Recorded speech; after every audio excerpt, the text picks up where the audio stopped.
Hi friends, இன்னைக்கு என்ன video நம்ம பார்க்க போறோம்னா, நான் எப்படி என்னோட பிறப்பு வளர்ப்பு எல்லாத்தையும் இந்த வீடியோவில் சொல்லலான் இருக்கேன். எப்படின்னா எங்க ஊர் எந்த ஊர், நான் எங்க பிறந்தேன், எங்க வளர்ந்தோம், எங்க கல்யாணம் பண்ணி கொடுத்தாங்க, எல்லாமே ஒவ்வொரு நாளும் நான் போடலான் இருக்கேன். இந்த வீடியோவை பார்த்து நீங்களும் பாகம் ஒன்று வருவது சிரிப்பு காட்டுது. அதுக்கெல்லாம் நான் பயப்பட மாட்டேன். நான் ஒரு நான் பிறந்தது வத்தலகுண்டு சீகச்சில தான் பிறந்தேன். வத்தலகுண்டு சீகச்சில தான் பிறந்தேன். எங்க ஊர் எங்க அப்பாவும் எங்க அம்மாவும் ஒரே ஊர் தான். வத்தலகுண்டு பக்கத்துல ரெட்டியப்பட்டி. புதுசா இருக்கு உங்களுக்கு, நிறைய பேர் கேள்விப்பட்டிருப்பீங்க. ரெட்டியப்பட்டி பட்டிருப்பாங்க, நிறைய பேர் கேள்விப்பட்டிருப்பாங்க. ஏன்னா சுத்துல இருக்கவங்க அங்கதான். நான் அத்தலக்குடில பிறந்தேன், அங்கதான் நான் வளர்ந்தது. எல்லாமே எங்க அப்பா அம்மா 2 பேரும் ஒரே ஊர் தான். என் மருமகளோட அப்பாவும் அதே ஊர் தான். எங்க கதையெல்லாம் சொல்ல நினைச்சோம்னா நீங்களே தாங்க மாட்டீங்க, உங்களுக்கே அழுக வந்துடும். அந்த மாதிரி எங்களோட அது என்ன சொல்லுவாங்க, பேக்ரவுண்டா என்னது அது என்னப்பா சொல்லுவாங்க, பிளாஷ்பேக். அதெல்லாம் நினைச்சு பார்த்தா இன்னும் எங்களுக்கு கண்ணவே கலங்க வச்சிரும். நாங்க பிறந்தது ரெட்டியாபட்டி. என் அம்மா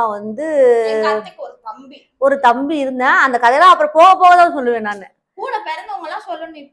இப்பயா என் கூட பிறந்தது ஒரு தம்பி. அப்புறம் என்ன சொல்லணும், நான் தான் சொல்லணும். என் கூட பிறந்தது ஒரே ஒரு தம்பி. என் அப்பா எனக்கு அம்மா இல்லை. நான் எனக்கு ஒரு 10 வயசு இருக்கு, அப்பயே எங்க அம்மா இறந்து போயிட்டாங்க. ஆமா. அதுக்கப்புறம் எங்க அப்பா 2வது மேரேஜ் பண்ணி அவங்களுக்கு 2 பொம்பளை பிள்ளை ஒரு பையன் இருக்கு, 3 பசங்க.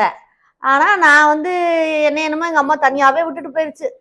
நான் பிறந்ததுக்கு முன்னாடி அதுக்கு முன்னாடி எனக்கு விவரம் தெரிஞ்சதுல இருந்து தான் நான் சொல்ல முடியும். எனக்கு விவரம் தெரிஞ்சது எங்க அம்மாவுக்கு உடம்பு முடியும். எனக்கு விவரம் தெரிஞ்சிச்சு, என் தம்பி பிறந்தியா எங்க அம்மாவுக்கு உடம்பு சரியில்லாம போச்சு.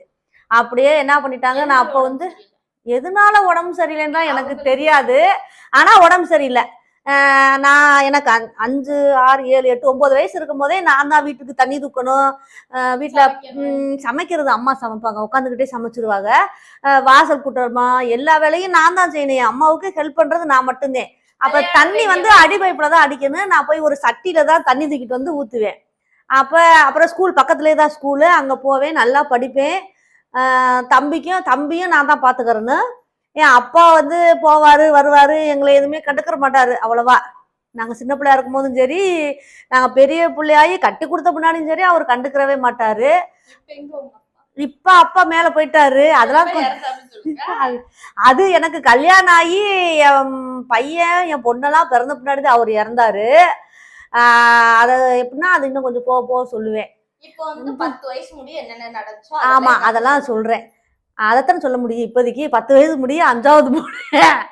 ஆமா, 5வது போயிட்டு எப்படின்னா எனக்கு படிப்புனா நல்ல ஒரு ஆர்வம் இருக்கு, நல்லா படிப்பேன். எனக்கு படிக்கணும்னா ரொம்ப ஆர்வம். அதாவது நான் 2வது படிக்கும் போதெல்லாம் நான் தான் அந்த ஸ்கூல்லே ஃபர்ஸ்ட்.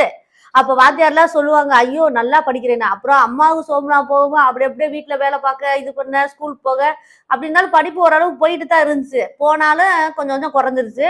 அப்படி இருந்து சார் சொன்னாரு, அங்க ஹெச்எம்மா இருப்பாரு 5வது அவரு 5வது பாடம் எடுப்பாரு, அவர் தான் ஹெச்எம்.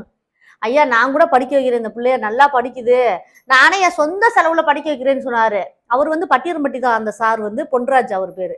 அப்படிலாம் சொன்னாரு. ஆனா எங்க அப்பா இருக்காரு பாரு, என்னைய சுத்தமாக அதெல்லாம் பள்ளிக்கூடம் போவே வேணாம், என் பொண்டாட்டிக்கு ஹெல்ப் பண்ணணும், யாருமே இல்ல அப்படின்னு சொல்லி எங்க அம்மாச்சிங்களும் அந்த ஊர் தான், அவங்களும் சொன்னாங்க படிக்கட்டும், ஏதாவது ஒரு வேலை வெட்டிக்கு போக அப்படின்னு சொன்னாங்க. பக்கம் தான், இங்கனதான் ஸ்கூலு, இங்கனதான் எங்க வீடு. ஆனா எங்க அப்பா என்னை கெடுத்தே போட்டாரு, ஸ்கூலுக்கே போக விடாம. அப்புறம் அந்த வாத்தியாருக்கு எச்சம் பார்த்தாரு, கெஞ்சி கதறினாரு, ஒண்ணும் முடியல. சரிப்பா, அவங்க அப்பாவே இப்படி சொல்றாரு, நீ பாட்டுக்கு வீட்டுல வேலையை பார்த்துட்டு இரு அப்படின்னு சொல்லி விட்டாரு. அடுத்து நீ அடுத்த வீடியோல பாப்போம். என்ன நடந்துச்சு அப்படின்னு சொல்லுவேன் நானு. என் கதையை கேட்டீங்கன்னா சுவாரஸ்யமா இருக்கும். எனக்கு சொல்ல தெரிஞ்ச அளவு தான் சொல்லுவேன். நான் 5வது தான் படிச்சிருக்கேன், அதுவா சொல்ல தெரிஞ்ச அளவு தான் சொல்லுவேன். என் கதையை கேட்க கேட்க உங்களுக்கேவும் கண்ணீர் வர ஆரம்பிச்சிடும். பாத்துக்கலாம். ஓகே, பாய்.